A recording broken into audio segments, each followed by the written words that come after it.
మనం మోక్షాన్ని అందుకోవాలంటే మనకి వేదం, వేదాంతం, ఉపనిషత్తులు మనకు కావాలి. వేదాలను అర్థం చేసుకోవటం కష్టం, ఉపనిషత్తులను అర్థం చేసుకోవటం కష్టమే.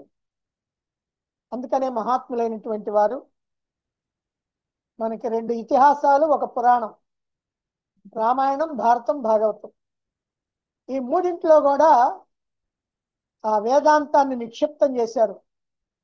అయితే మనం పైన కథని మాత్రం చూడటం కాకుండా ఆ కథని చెప్పటంలో వెనుకున్నటువంటి ఉద్దేశాన్ని కూడా మనం కనుక తెలుసుకున్నట్లయితే మనకి ఆ వేదాంత రహస్యాలు కూడా అర్థమవుతుంది.